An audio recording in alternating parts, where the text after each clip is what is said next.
O que você acha? O povo de Deus receberá um selo literal na testa? O que esse selo representa? Como isso vai acontecer, gente? Bom, esse é o seu Código Aberto e, como sempre, o tema da semana está incrível. Vem comigo!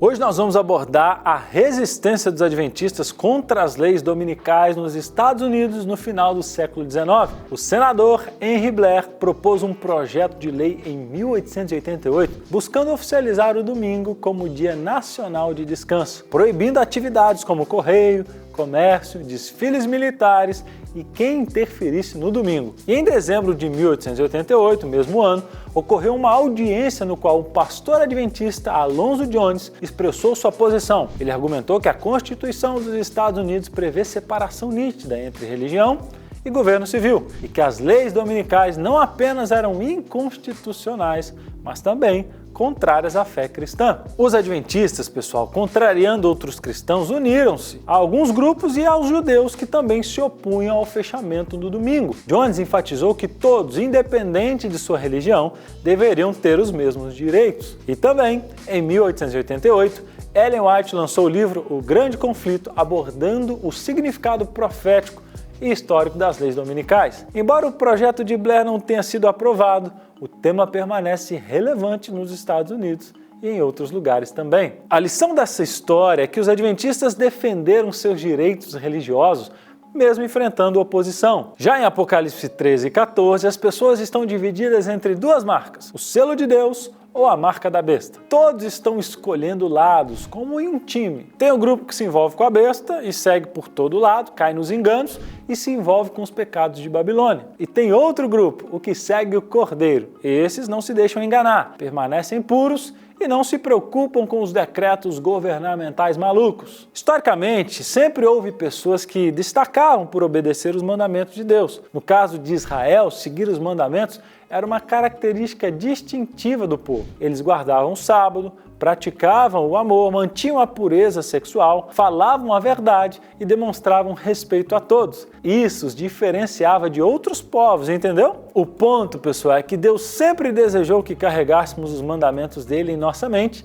e obedecêssemos como um sinal de que somos dele. No Novo Testamento fica claro que obedecer é como proclamar que a nossa cidadania está no céu. E o mundo percebe isso, percebe quando a gente é diferente. No entanto, isso não é apenas uma obrigação chata. A questão é que vem do coração, cheio de amor pelo Pai, e aí sim você tem vontade de obedecer. E quando a gente aceita o amor de Deus, essa obediência ela surge naturalmente. Com o amor profundo, nós enfrentamos qualquer situação e permanecemos firmes, obedecendo a Deus em todas as circunstâncias. Então, como é que a gente pode gravar a lei de Deus no nosso coração nos dias de hoje, hein? Como nós rendemos nossa lealdade total a Deus? Essa, pessoal, é uma experiência profunda que vem do coração. A ideia é aceitar o amor de Deus e assim a obediência acontece de maneira genuína. É como um combo de amor, aceitação e obediência sincera. Quando, por exemplo, escolhemos guardar o sábado, estamos comunicando de forma clara que Deus é a prioridade máxima na nossa vida. O sábado não é apenas um dia de descanso,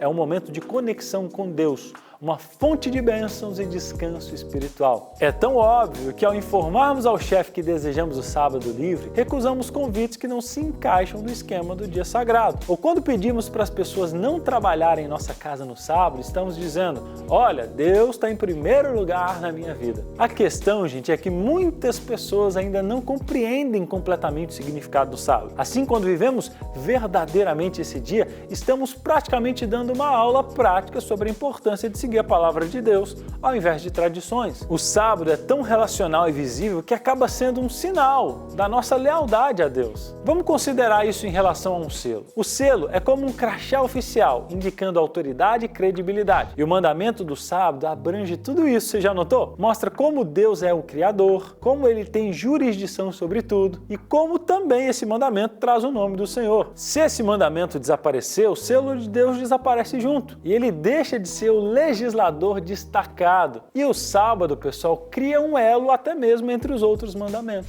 A ideia de colocar o selo de Deus na testa é uma metáfora da nova aliança, onde a lei de Deus é impressa no nosso coração e na nossa mente. O sábado, como um ponto central dos mandamentos, é como um selo especial e oficial de Deus naqueles que têm essa aliança com Ele. Mas quando ocorre hostilidade contra o sábado, aqueles que realmente o observam se destacam como fiéis ao Criador. Esse selo não é algo que colocamos por nossa própria iniciativa, é um presente, é uma obra do Espírito Santo. Ninguém pode selar a si mesmo, e ter a lei de Deus na mente e no coração é como um crachá, um selo que representa a aliança com Deus. Esse assunto é interessante, né? Inclusive, a Novo Tempo preparou um estudo bíblico especial sobre o fim do mundo. E se você quer se aprofundar nesse tema, é só acessar o link que aparece aqui na sua tela ou mandar mensagem para o número de WhatsApp que também está aparecendo aqui para você. Não perca essa oportunidade. Quando a gente volta para a emocionante narrativa do Apocalipse, a visão reconfortante do Cordeiro no Monte Sião,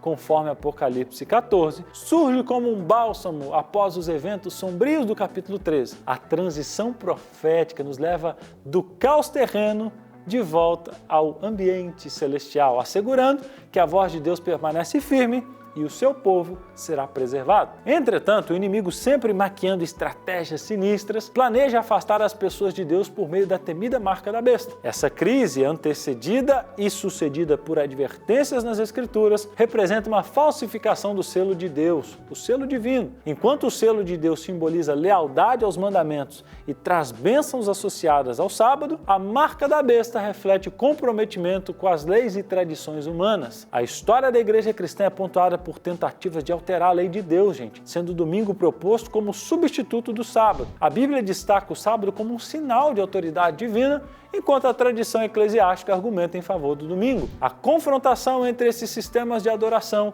atingirá o seu ápice quando a igreja cristã influenciar o Estado, e ele vai impor um falso dia de descanso por meio da legislação dominical. E aprofundando-se nos minutos finais do grande conflito, a profecia revela a intensidade da luta entre a marca da besta e o selo de Deus, o derradeiro capítulo dessa batalha cósmica. Hoje é o momento de conhecer a Cristo e exercer fé nele e seguir o Cordeiro diariamente. A entrega do coração ao Senhor, nos posiciona como parte do grupo que estará em pé diante do trono de Deus. Chegando ao final desse vídeo, eu quero te perguntar como nós podemos praticar nossa fé agora, antes do conflito final, hein? Compartilhe comigo aqui alguns exemplos. E se você deseja ser fiel a Deus nesse grande conflito, escreve assim nos comentários: selo de Deus. E não esquece também de compartilhar esse vídeo com a galera aí da sua igreja. Semana que vem tem mais e nós vamos para a nossa última lição. Que Deus te abençoe e até lá.